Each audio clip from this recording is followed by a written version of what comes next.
On va le lire ensemble et puis vous me direz de quoi je vous parle. D'accord? Ouvrez vos Bibles dans Éphésiens, chapitre 1, verset 4 à 6. Il y a de nombreux versets qui expriment cette chose-là dans la parole de Dieu. Nous allons bien sûr les lire ce matin, mais particulièrement celui-ci.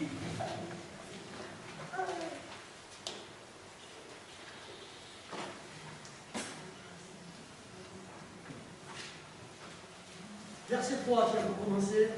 Béni soit le Dieu et Père de notre Seigneur Jésus-Christ, qui nous a bénis de toute bénédiction spirituelle dans les lieux célestes en Christ.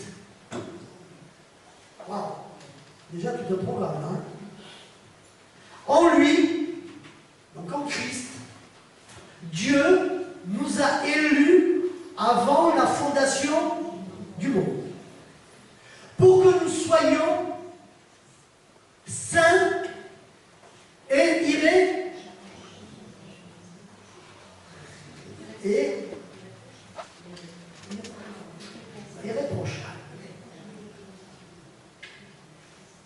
Et là, c'est déjà fou. Hein? Là, je peux prêcher pendant des jours entiers. Et il va rajouter ceci: il nous a prédestinés dans son amour à être ses enfants d'adoption par Jésus-Christ, selon le bon plaisir de sa volonté, pour célébrer la gloire de sa grâce dont il nous a favorisés dans le bien-aimé. En lui, nous avons la rédemption par son sang, le pardon des péchés, selon la richesse de sa grâce. Amen. Alors, je vais vous parler de quoi ce matin?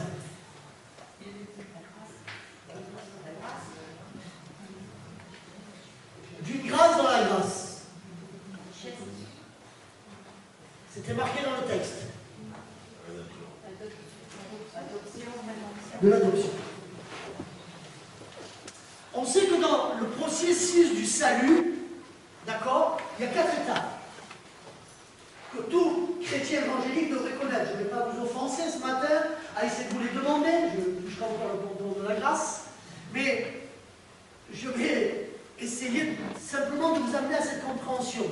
Le premier élément, quand on veut véritablement devenir enfant de Dieu, devenir donc chrétien, il faut répondre à la justice de Dieu. Nous allons le voir.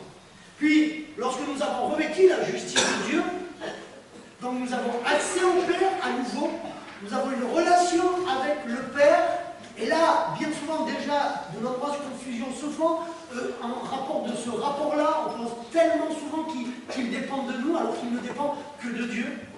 Et dans cet élément-là, nous avons 2 choses qui vont se passer.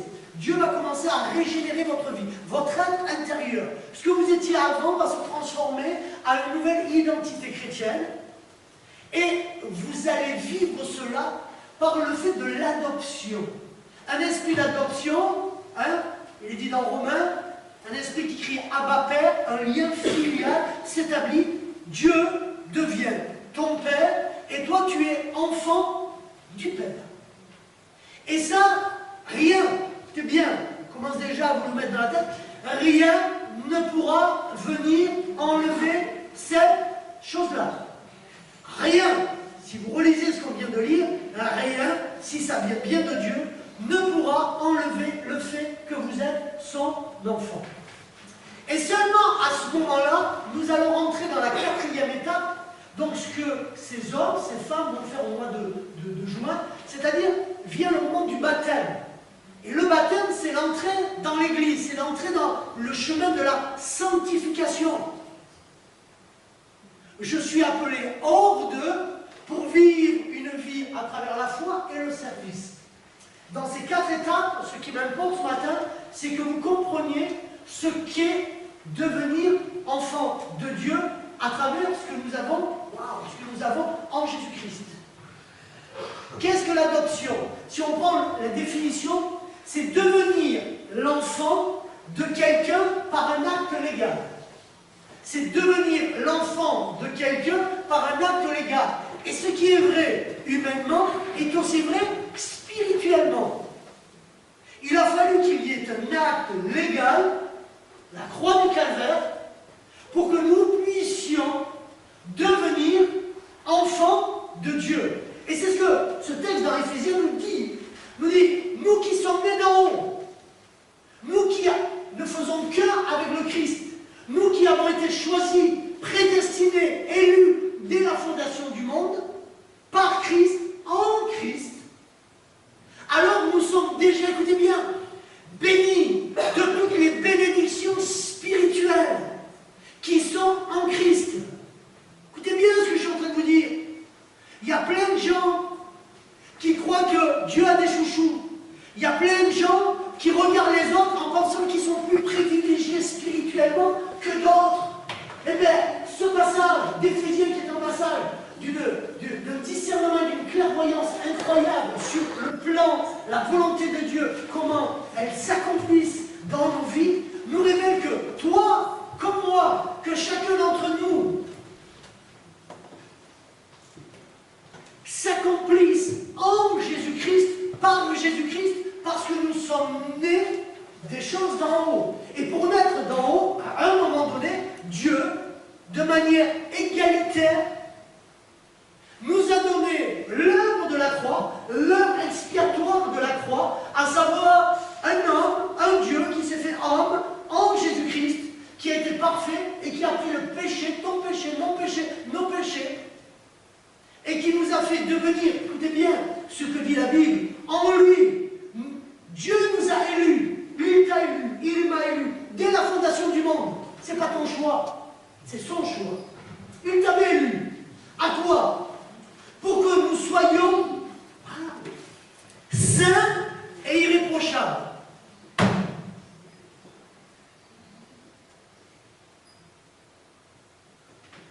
Alors on va faire comme au loto. Daniel il est très fort pour ça.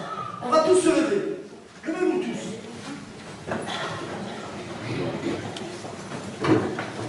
Que tout le monde se lève.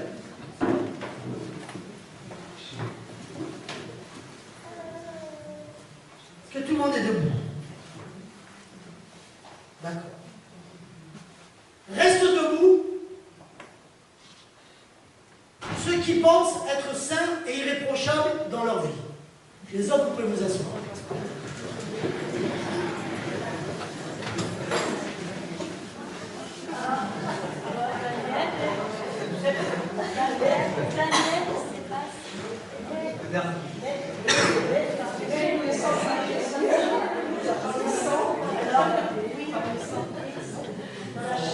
Je redis ce que j'ai dit.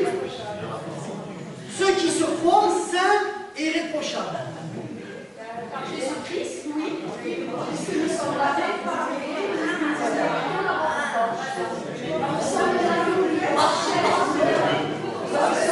Excusez-moi. Mon serment n'appelait pas une petite antithèse à discussion, même à dialogue. Je vous ai posé une question claire. Vous étiez debout. Ceux qui se croient saints et irréprochables restent debout. Point moi. Dans notre église, c'est tout le monde. Ça. Ceux qui le croient, ils restent debout. Ceux qui ne le croient pas, restent assis. On refait. Alors, qui reste debout?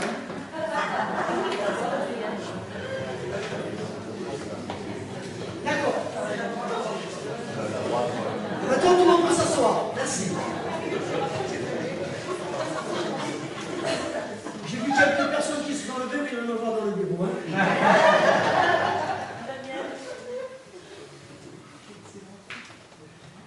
Et vous voyez, rien qu'à travers ce petit jeu, cette petite expérience, ça nous révèle toute notre vision de Dieu. Ça révèle réellement où vous en êtes, où j'en suis, où nous en sommes de ma compréhension du plan de Dieu dans ma vie. Et vous avez beaucoup de gens qui vivent Dieu à travers eux, à travers la vision humaine. Et ça, excusez-moi, c'est tous les gens qui se sont assis.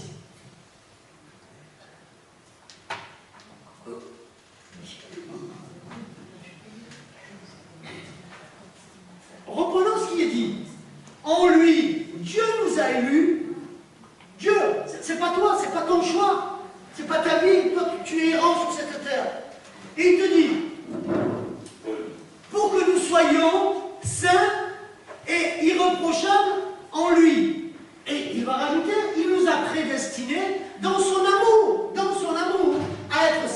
d'adoption par Jésus-Christ selon le bon plaisir de sa volonté. En lui, nous avons la rédemption par son sang, le pardon des péchés, selon la richesse de sa grâce. Waouh!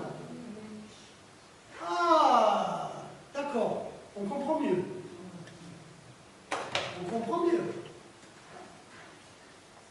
Je peux rester debout, Daniel peut rester debout, tous ceux qui sont restés debout peuvent rester debout parce qu'ils ont compris le plan de Dieu.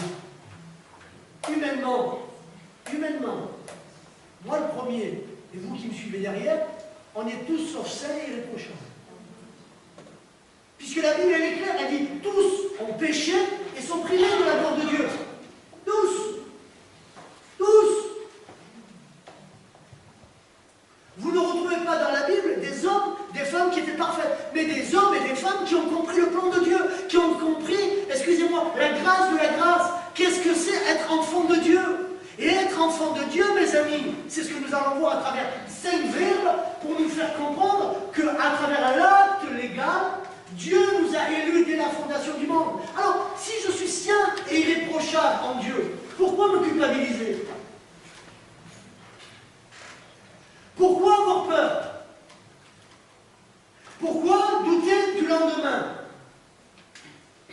Pourquoi être dans la crainte? Pourquoi s'inquiéter du manger et du boire? Puisque Dieu dit, il t'a béni de toutes les richesses spirituelles, toutes. Il n'y en a pas une qui fait défaut, il n'y en a pas une qui te manque. Et à travers ces 5 verbes, nous allons voir ce qu'est réellement l'adoption. Le premier verbe, c'est réaliser. D'abord, il faut réaliser qui vous a adopté. Celui qui vous a adopté, c'est Dieu. C'est le Père. C'est celui qui peut dire mauvais comme vous êtes capable de donner de bonnes choses à vos enfants, à combien plus nous raison, votre Père Céleste vous donnera ce que vous avez besoin.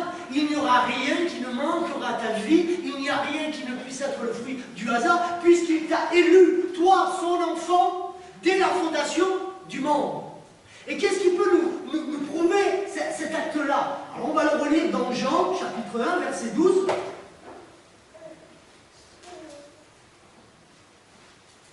Donc rappelez-vous toujours, l'acte légal par lequel je suis devenu enfant de Dieu, c'est la croix du calvaire. Et au chapitre 1, verset 12, il est dit, mais à tous ceux qui l'ont reçu, donc vous vous rappelez, c'est ce passage, la parole était au commencement, et au commencement était la parole, et la parole était Dieu, et cette parole a été incarnée chair en Jésus-Christ, et voilà ce qu'il nous y est dit.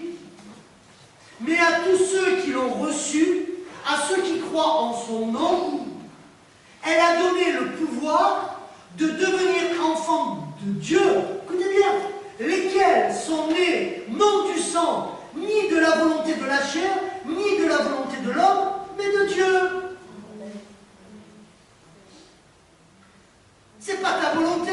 J'ai beau le prêcher, le rabâcher, mais du coup, beaucoup de gens s'assoient alors qu'ils devraient rester debout. Tu es saint, tu es irréprochable, mon ami. Pas parce que tu es quelqu'un. Regarde ton voisin, tiens, regarde ton voisin. Regarde ton voisin à droite, regarde ton voisin à gauche. Tiens pas, tourne-toi. Tournez-vous. Tournez-vous, regardez tout ce qu'il y a autour de vous.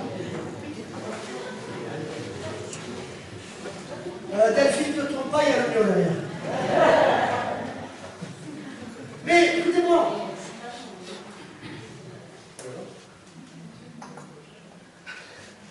Si tu commences à te comparer, si tu commences à penser que l'autre est plus sain ou qu'il prie mieux que toi, tu vas passer ta vie à ne pas vivre Dieu. Et combien je voudrais que l'Église de Jésus-Christ vive réellement cette notion du Père, dans le fait d'être saint et irréprochable, non pas parce que je suis. Ah, les gens ils sont là. Oh, je ne mérite pas de faire la Sainte-Seine, je ne mérite pas d'être sur l'estrade, je ne mérite pas. Mais écoutez-moi, si on est comme ça, je ne mérite même pas de prêcher. Quel est l'homme qui pourrait aller prêcher?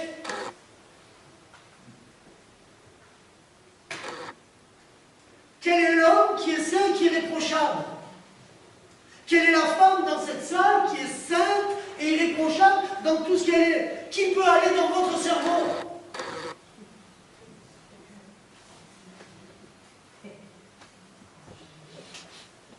Et tout à l'heure, j'ai dit à Benjamin de faire quelque chose.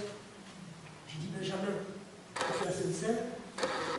rentre dans le panier, là, et récupère-moi un billet de 50 €. Bon, il a eu du mal à en trouver. Hein. Mais il a trouvé.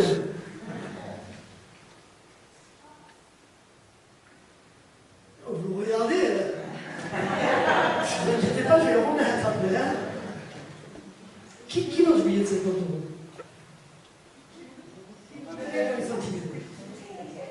Qui veut ce billet de 50 €? C'est vrai, hein? On voit bien les deux mains qui se lèvent au fond. On les reconnaît. Qui veut ce billet de 50 €? Ben, relevez la main, que je sache qui est à qui je vais l'offrir.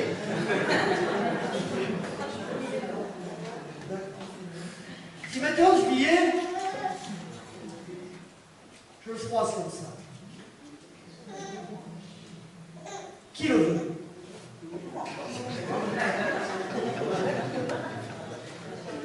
Je mets là comme ça tout le monde le verra. Ce billet-là, tout froissé, tout là, d'accord? Vous n'allez pas répéter ce que je fais parce que sinon.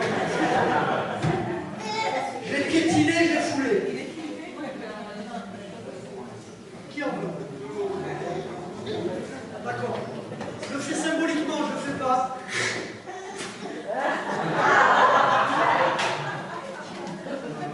Il est bien humide.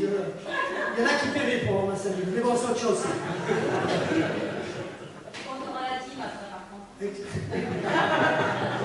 Je récupérerai ce billet, je te le remets. Qui en veut? Vous en voulez toujours? D'accord. Vous en voulez toujours parce que même froissé, même piétiné, il vaut toujours 50 €. Merci Léa. Il vaut toujours 50 €, non? Dans votre vie, dans ma vie, dans vos vies, vous avez été froissés. Vous êtes même froissés vous-même. Vous êtes même piétinés vous-même. Vous êtes même craché dessus avec vous supporter, avec vous vouloir, même là, regarder dans la glace et dire qu'est-ce que t'es? Tu as encore fait ça, tu as encore déçu, tu t'es encore trompé, et tu as fait. Mais mes amis, la valeur que vous avez intrinsèquement, même si ce billet est froissé, même si ce billet, je l'ai mis, eh bien écoutez, au départ il vaut 50 €, et à l'arrivée il vaut toujours 50 €. Le problème avec la religion, c'est que si au départ vous valez 50 €, et si vous avez une vision humaine, c'est qu'à l'arrivée, vous pensez que vous valez plus rien du tout. Et tu as beaucoup de chrétiens, et tous ceux qui se sont assis, qui pensent qu'ils ne méritent pas Dieu, qu'ils ne méritent rien. Il y a des gens qui passent leur vie à vouloir conseiller les pécheurs par eux-mêmes. Ils se trompent de chemin, ils se trompent de voie. La sainteté et le fait d'être irréprochable ne se trouvent qu'en Jésus-Christ et par la vie qu'il va te donner, par l'esprit qu'il va te donner et qui va te mener, bien évidemment, à essayer de construire pour aller chaque jour un peu plus près de lui, un peu près du cœur du Père. Et vous inquiétez pas, quand vous êtes près du cœur du Père, alors le Père s'occupe de vous. Il s'occupe de vous changer, il s'occupe de vous transformer. Et je vais vous avouer quelque chose, ce billet il vaut 50 €, mais peut-être avec le temps, il prendra une valeur, il vaudra 51, il vaudra 52, il vaudra 53 €. Parce qu'il prendra de la valeur avec Dieu. Et mes amis, vous tous qui avez reçu Jésus-Christ dans votre cœur, qui avez reçu Jésus-Christ dans votre cœur, ce n'est pas le fait de votre vouloir, mais c'est le fait d'un Dieu. Et la Bible est claire, par la grâce, par l'amour, au départ qu'il a eu pour toi. Alors, pourquoi il a eu pour toi? Moi, j'en sais rien. Mais nous devons nous réaliser que cette adoption, mes amis, ne viendra jamais, et on le retrouve dans Jean 6, on va le lire, 44, même si vous l'avez déjà lu, 6, 44, il nous est dit ceci: nul ne peut venir à moi si le Père qui m'a envoyé ne l'attire, et je le ressusciterai au dernier jour. Personne ne peut venir à Dieu, personne ne peut vivre Dieu si Dieu ne l'a pas appelé, si le Père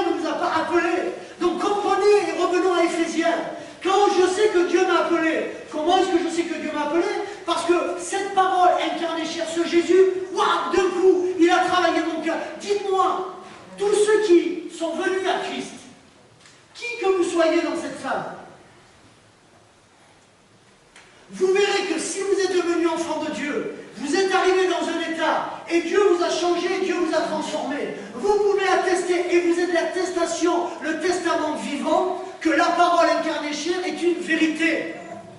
Il y a beaucoup de gens, à l'inverse, ils deviennent chrétiens, vous les prenez tels qu'ils sont, vous les reprenez 2 ans, 10 ans, 20 ans, 30 ans, 40 ans, 50 ans, après, c'est la même chose, les mêmes ambitions, réussir dans le monde, avoir de l'argent, et tatati, toujours les mêmes valeurs, il n'y a rien qui a changé. Et ceux-là ne se culpabilisent jamais. Ceux qui, par contre, se transforment, changent, évoluent, ceux-là, la moindre petite chose qui ne tournerait pas rond dans leur vie ou qui ne leur paraît pas droit à leurs yeux, crée des conséquences terribles. Alors que la sainteté et le fait d'être irréprochable aux yeux de Dieu ne peut se vivre qu'à travers Christ. D'où, dans l'adoption, j'ai cette grâce incroyable, puisque ça ne vient pas de moi. Et c'est ce que Jésus dira à ses disciples. Chaque jour, viens te laver les mains. Chaque jour, viens te laver les pieds. Chaque jour, viens me demander pardon. Chaque jour, je suis ton Père et je t'accueille.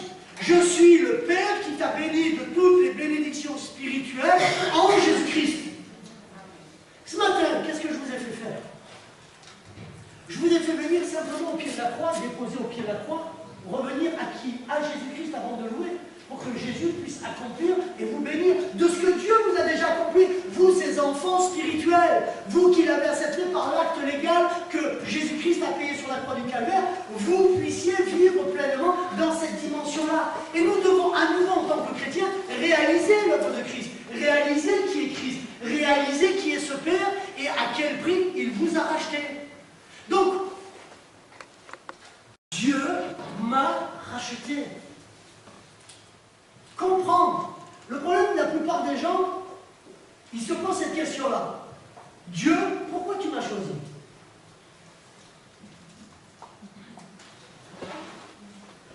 Hein?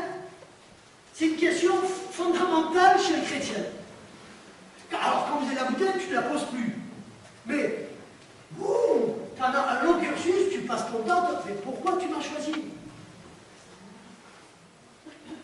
Nous, on pense que Dieu devrait choisir les choses qui sont sages de ce monde, les choses qui sont intelligentes de ce monde, les choses grandes de ce monde. Et que nous sommes toujours en comparaison dans nos églises, dans nos milieux, on rejette, on est là, on célèbre la religion, la religiosité, le légalisme, mais combien ils vivent? Et outre qu'ils ont les 2 pieds, ils ont les genoux, ils ont la taille, ils ont le truc, et ils s'y noient dedans. Mais attention, moi je vis par l'esprit.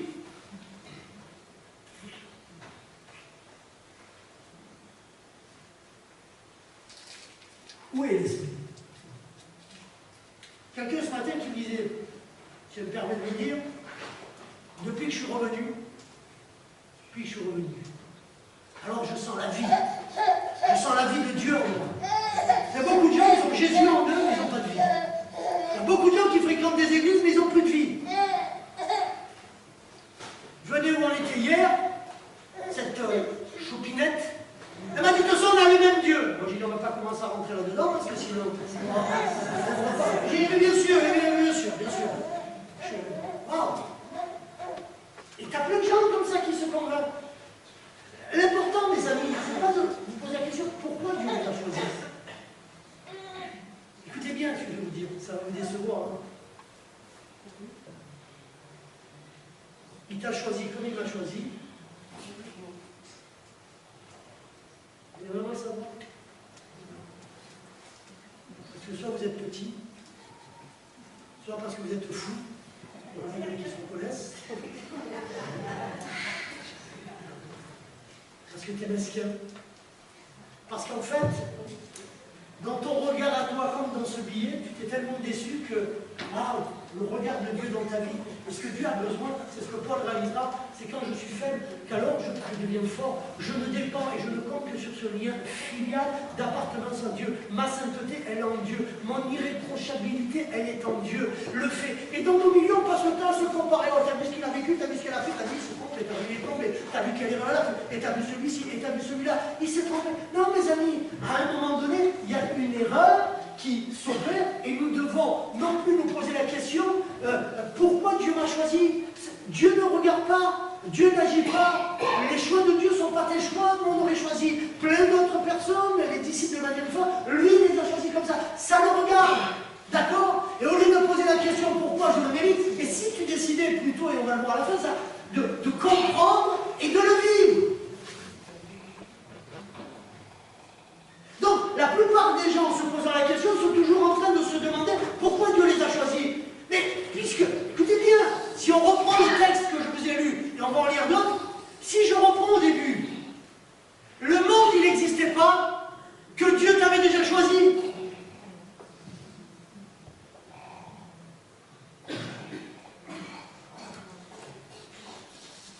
Pas de hasard, il n'y a pas de rencontre fortuite, il n'y a pas de choses qui vous arrivent et qui soient le fruit de hasard, que Dieu ne fait pas. Dès qu'il a fait le monde, toi, tu avais déjà été élu pour être son enfant. C'est pas un hasard, c'est pas Dieu, c'est les millions, tiens, je vais prendre Joël. Ah ben tiens, allez, je choisis Jérôme. Non, c'était déjà clairement écrit. Et donc nous devons apprendre à comprendre, mes amis, cette grâce qui est providentielle. Ouvrez vos Bibles dans Romains 9, c'est assez intéressant ce qui est marqué. Vous me donnez encore 10 minutes? Pas plus, hein. Si je dépasse 35 minutes, vous m'engueulez. Alors regarde, je comprends que dans la vision humaine, ça vous choque. Je comprends que dans la vision humaine, vous dites même c'est pas juste. Mais je peux le comprendre. Franchement, combien de fois moi-même je me suis posé la question. Dire Seigneur, tu fonctionnes d'une manière, je comprends pas. Mais Dieu ne voit pas, il le dit, il ne voit pas vos péchés comme vous les voyez, dans le sens que le mot péché, nous on voit c'est rater la cible. Est-ce que dans ta vie tu es en train de rater la cible? Est-ce que tu es en train de t'éloigner de Dieu? Est-ce que tu as moins la vie de Dieu en toi? Est-ce que tu es en train de te perdre? Est-ce que tu es en train de t'éloigner de Dieu? Est-ce que tu es en train de perdre Dieu? Est-ce que tu sens ce Père si lointain qu'il n'est plus là? Mes amis, il suffit de louer, il suffit de lire, il suffit d'être avec lui. Ensuite, le reste, mes amis, nous apparaît comme une évidence. Regardez ce qu'il dira. Romains 9.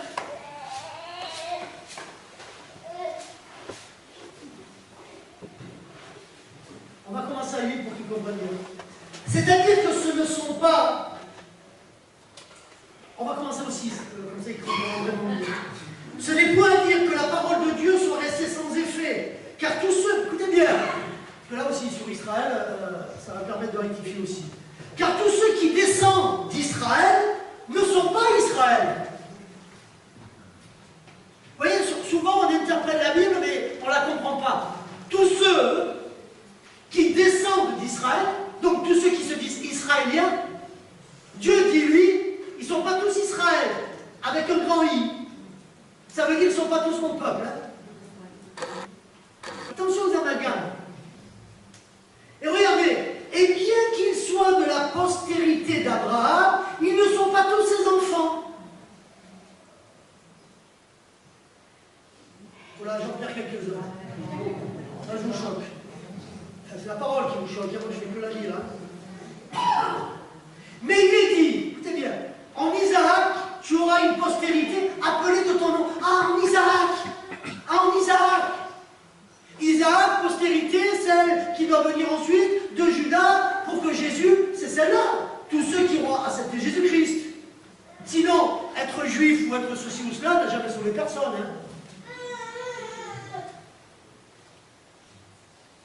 Jamais. Jamais.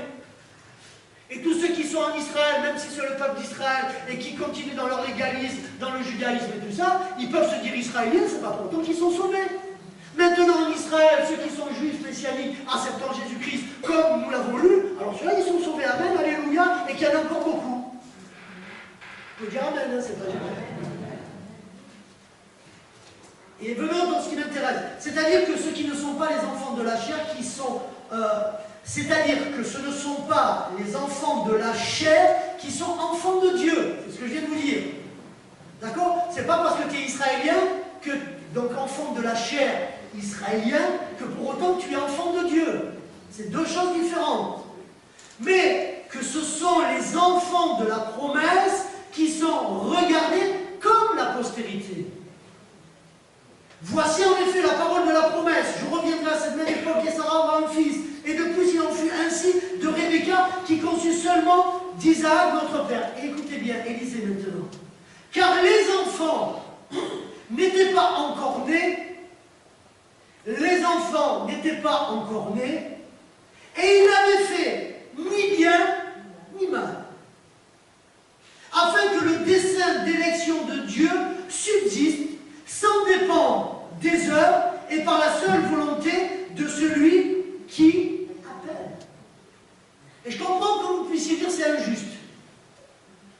Avant que l'un et l'autre des enfants de Sarah et de Rebecca aient fait quoi que ce soit, la parole de Dieu nous dit que leur voie était tracée. Ça veut dire quoi? Ça veut dire que l'un et l'autre auraient pu se battre.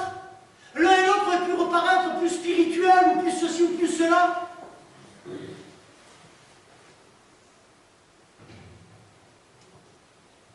C'était écrit.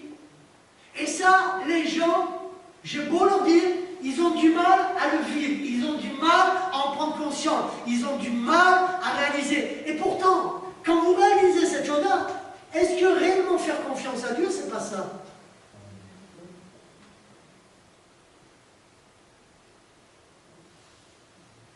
Prendre soin de ce qu'il vous a donné, prendre soin qui vous entoure, prendre soin parce que vous savez quel est le chemin, parce que vous connaissez quelle est la valeur, parce que vous connaissez intrinsèquement comment Dieu agit et comment Dieu fonctionne. Alors au lieu de vous poser encore la question, mais pourquoi Dieu m'a choisi?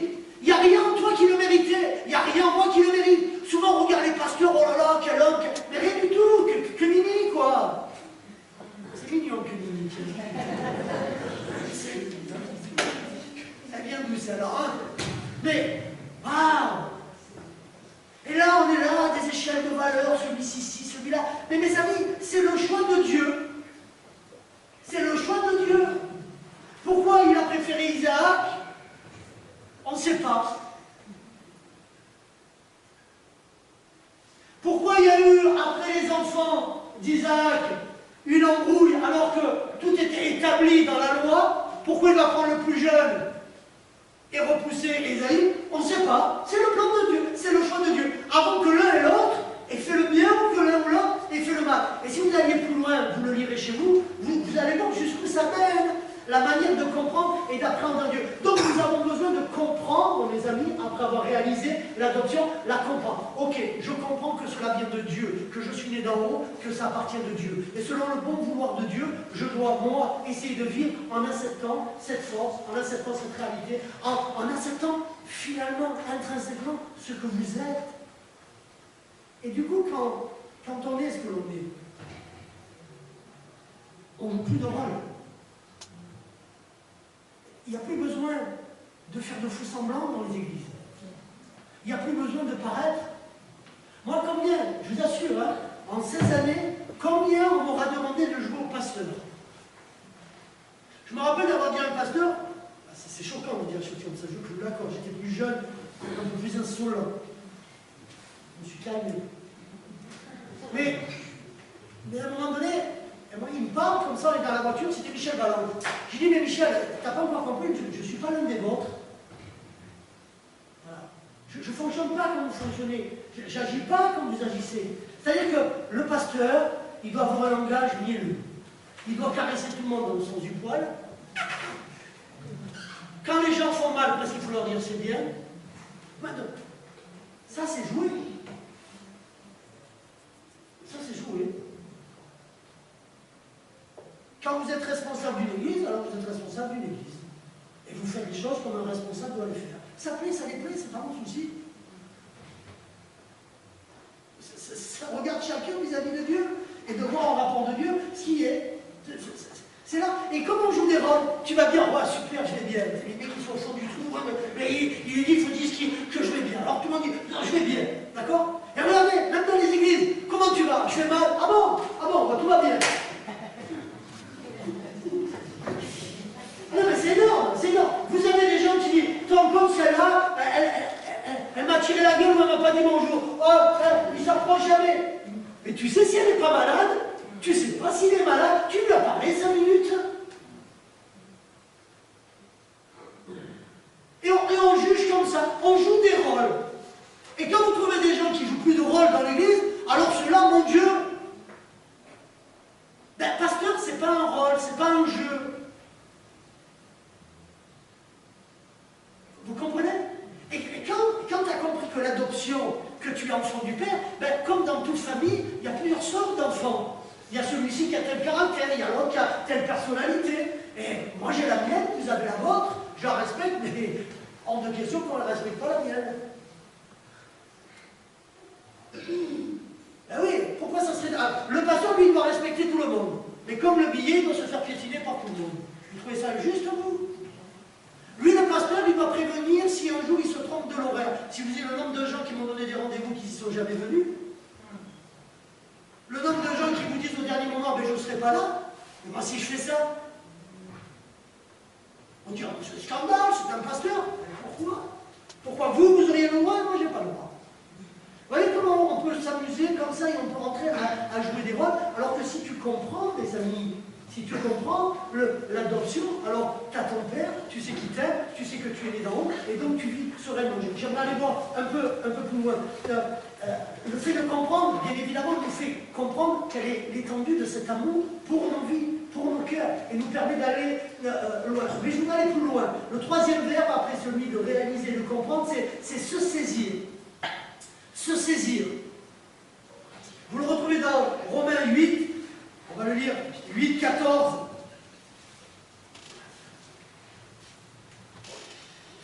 Car tous ceux qui sont conduits par l'Esprit de Dieu sont fils de Dieu. Et vous n'avez pas reçu un esprit de servitude pour être encore dans la crainte, mais vous avez repris un esprit d'adoption par lequel nous crions Abba, Abba Père. L'Esprit lui-même rend témoignage à notre esprit que nous sommes enfants de Dieu. Or, si nous sommes enfants, écoutez bien, nous sommes aussi héritiers. Héritiers de Dieu et co-héritiers de Christ. Si toutefois nous souffrons avec lui, afin d'être glorifiés avec lui. C'est-à-dire que, mes amis, la vie présente qui nous a été donnée, à l'inverse de ce que l'on entend, excusez-moi de parler comme ça, dans la plus grosse majorité des églises aujourd'hui, où on dit aux gens, viens à Dieu, tu vas être béni, viens à Dieu, tu vas voir ta vie va être facile, viens à Dieu, oh, écoute, attends, pardon, oh, le pognon va arriver, ah, il est là, ça y est, le ciel s'est ouvert, il va te le donner, waouh, hein, Seigneur, je veux changer de voiture, oh, j'ai eu la voiture, et je veux changer, et alors, envoie le pognon, envoie la vie facile. Mais tous ceux qui pensent comme ça, ils se trompent. Là, on la revisite ensemble, on y rentre dedans, et on verra.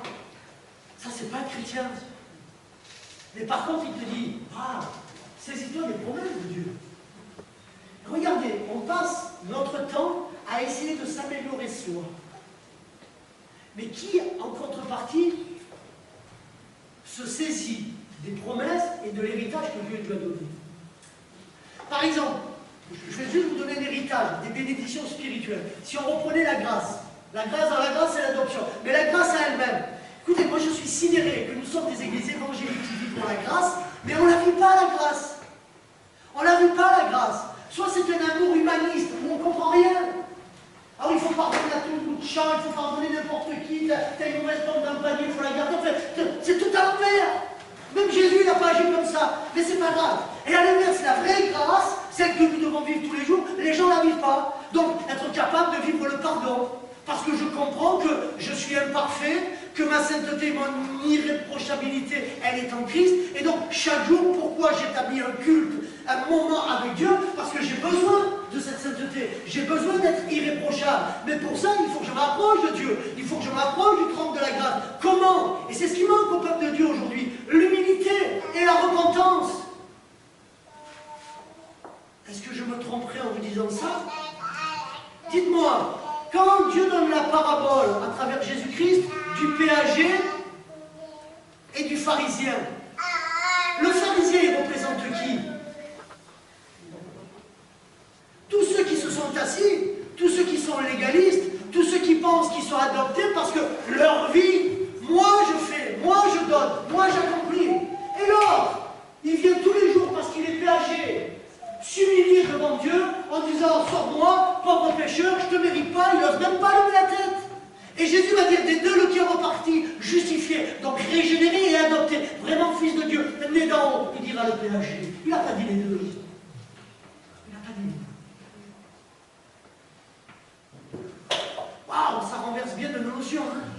Pourquoi? Parce que le berger, qu'est-ce qu'il a fait dans sa vie de tous les jours? C'est un homme, c'est presque un collabo, quoi, hein, comme Zachée, je vous l'ai prêché dernièrement.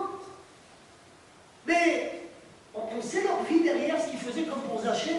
Zachée, c'était un homme étonnant. J'ai entendu des prédications sur Zachée où il dit, oui, Zachée, quand Jésus est venu, alors à partir de là, il a dit, je rends 4 fois à ceux, et je rends à ceux à qui j'aurais pris de l'argent. En fait, parce que Jésus était entré, non, il dit à Jésus, il dit, voilà ce que je fais. Ok, j'ai ce boulot, mais regarde ce que je fais. Et Jésus dit, moi je le sais, parce que moi je sens les cœurs et les reins. C'est pour ça que je suis venu chez toi, Zachée. C'est pas un hasard.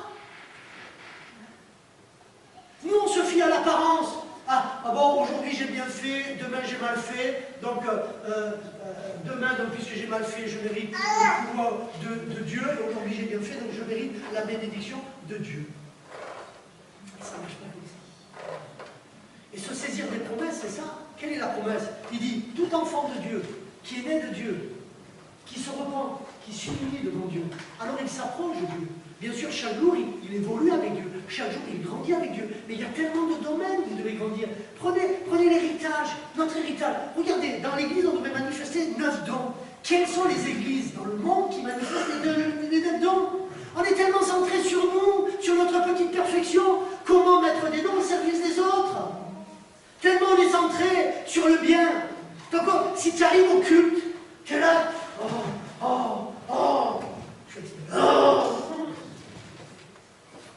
et qu'il va arriver ce moment de Sainte Seine. Si du moment où tu te lèves le dimanche matin en te disant j'apprends pas, j'apprends pas. Oh, mais la semaine que tu as eue, oh, tu la mérites pas. Reprenez la Sainte Seine, qu'est-ce qu'elle dit réellement le texte? Vous l'avez lu? Il dit que chacun s'examine, que chacun fasse une introspection avant. Mais cette introspection qui nous est demandée pour la semaine, pour la Sainte Seine, c'est une introspection qu'on devrait faire tous les jours, vous et moi. Seigneur, wow, je me suis encore trompé. Seigneur, j'ai fait une erreur. Mais tous les jours dans ta vie. Alors, nous prendrons aujourd'hui la Sainte Seine que ceux qui humainement sont sains et irréprochables. Marie-Christine, ramène tout.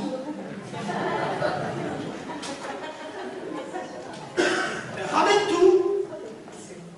Puisque ni toi ni moi je la mérite. Je ne suis qu'humain, je ne suis que poussière. Donc ramène tout. C'est pour ça que dans des églises, ils n'apprennent même plus. Ils ont compris, donc ils ont dit on ramène tout. Non mais c'est spirituellement pour la vie. Au contraire, je me suis examiné. Qu'est-ce qu'elle dit la Bible? Elle va plus loin, elle dit celui qui se juge lui-même n'est pas jugé. Pourquoi? Se juger soi-même, c'est simplement se mettre en accord avec Dieu. Seigneur, pardon, je ne suis pas là. Seigneur, et c'est ce que Paul dira, je voudrais faire ceci, mais j'arrive pas, je voudrais accomplir cela. Alors c'est pas justifié, ce que je suis en train de vous dire, le péché, c'est pas justifié de là. Mais mes amis, ne ratez pas la cible, ne vous trompez pas. Le fait d'être avec Dieu vous amène sur sa voie et sur son chemin. Être auprès de Dieu vous amènera des choses, des luttes et des combats. Vous n'allez pas les gagner vous, c'est lui qui va les gagner pour vous. Et donc le changement qui s'opère, comme il s'est déjà opéré, il accomplira cette œuvre parfaitement. Et ça ne dépend pas de toi, ça dépend de lui. En son temps, à sa manière, comme il voudra, il accomplit parfaitement. Alors arrêtez de vous culpabiliser, arrêtez d'être là, et centrez-vous sur Dieu et commencez à laisser Dieu travailler votre cœur. Saisissez-vous de cet héritage qui vous est dit dans Galates 3,29, ça va vous l'afficher, c'est la même qui était donnée à Abraham, notre grand-père Abraham. Nous sommes héritiers des mêmes promesses, co-héritiers avec Christ. Amen.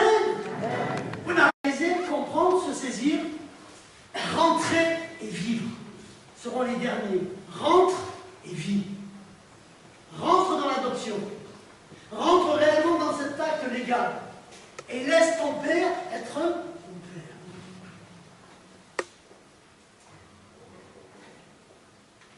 Être ton père. Et nous, ce que nous appelons mal, Dieu des fois l'appelle bien.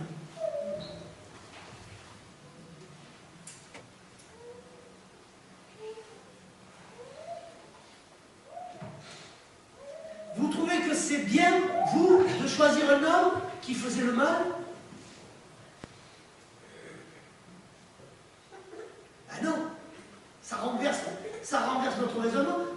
avait choisi celle de Tarse. Un meurtre, faisait rouler les gens, et il aurait pu en choisir plein d'autres, hein. Il aurait pu prendre personne lambda, il équipait de la même manière, il lui faisait pas. Non, pourquoi il a pris celui-ci? Allez me l'expliquer, vous. Mais peut-être ce que Paul avait, c'est vraiment cet esprit d'adoption. Et dans l'esprit d'adoption, vous comprenez qu'il y a un père qui vous a mis, qui a mis ses voies, qui a mis ses plans, et que les choses, que vous le vouliez ou non, que vous fassiez ce que vous voulez, iront dans le sens de cette chose-là. Et que les pas errants de votre vie, puisqu'ils sont comptés, puisqu'ils sont dirigés, ne vous amènent. Et comme vous allez être attiré par un aimant vis-à-vis de Dieu, alors vous êtes attiré. Et vous voyez les choses, vous voyez dans vos vies les portes qui s'ouvrent, vous voyez celles qui se ferment, vous voyez les choses qui se passent, vous voyez. Et à un moment donné, bon, il faut arrêter, comme le disait Paul, de régénérer contre les aiguillons. C'est-à-dire, arrête de te battre contre ce qui est bon et ce qui va pour la volonté de Dieu. Vis Dieu. Vis ton Père. Il n'y a aucun enfant légitime, humainement, et je conclue là, qui regarde son père et qui est toujours en train de se poser la question. Ah, pourquoi mon père il m'aime? Tu ne la poses pas la question. C'est normal et c'est légitime. D'accord? À l'inverse, on peut décevoir son père. Prenez le fils prodigue. Quand il décide de revenir, dans son attitude et dans sa manière de penser, on sent quoi? On sent qu'il est déçu.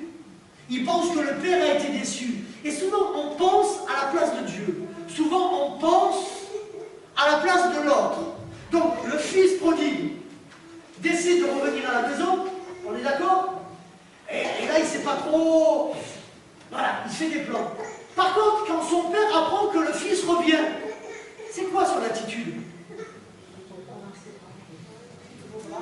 Est-ce qu'il y a eu un iota de doute parce qu'il avait bouffé tout l'héritage, parce qu'il avait fini avec les pourceaux? Écoutez bien, il ne lui a même pas fait un reproche. Ah, si. Il y en a un qui lui a fait un reproche. Vous voyez, c'est tous ceux qui se sont assis ce matin. C'est le frère de l'autre. Il lui dit, mais pourquoi tu l'accueilles comme ça? Mais il a bouffé tout le pognon. Et moi? Mais moi, t'as jamais fait ça pour moi. Et le père, il lui a dit quoi? J'étais injuste avec toi. Toi, t'as toujours ton héritage. Tout ce qui est là, ça t'appartient.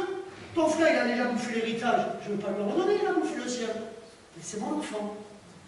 Et comme dans toute famille, vous avez des enfants qui sont plus forts que d'autres. Vous avez des enfants qui vont mieux réussir que d'autres.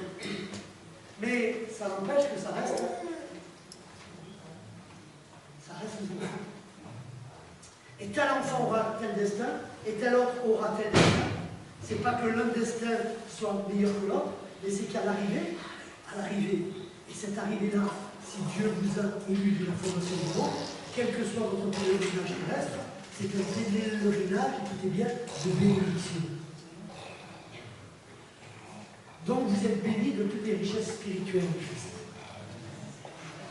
Amen. Alors ce matin, ne vous voulez pas. Arrêtez de vous torturer l'esprit. Faites une introspection de vous. Et dites, Seigneur, je me prends cette alliance comme un nouvel engagement. Une alliance pour aller plus haut, une alliance pour aller plus loin, une alliance pour goûter à la plénitude de ton esprit. Et relisez, quand vous êtes dans le doute, Éphésiens 1, ce que je vous ai lu ce matin. Et vous verrez combien, mes amis, Dieu a tout prévu dans notre imperfection pour nous rendre parfaits. Ta perfection, ta sainteté, ne réside que dans une chose, dans le fait que Dieu t'a choisi pour être son enfant. Et au lieu de baisser la tête, si on était un peuple qui l'a levé, si au lieu de toujours se décevoir, si nous levions la tête en disant Seigneur, waouh, tu as pourvu à mon péché, tu as pourvu à toutes ces choses-là. Et Seigneur, à aucun moment donné, là serait le problème, à aucun moment donné, lâchez la main de Dieu. Mais la main de Dieu, elle vous ramènera toujours. La main de Dieu, elle vous ramènera toujours à l'humilité. Il n'y a pas un jour qui passe où je demande pardon pour ma vie, demande pardon pour ce que je suis. Et que dans la journée, je me sois trompé pour ceci, ou que je me sois égaré, ou que j'ai menti, que j'ai fait critique, que j'ai été jaloux, que j'ai fait ceci ou cela, Dieu est en train de dire, ah, jaloux, oh pardon, ah, tu as fait fait ça, ah, 10 avec et 3 pâtés. Hier, on était dans une église, il y avait une confessionnal, et certains voulaient y rentrer, mais je ne les ai pas confessés.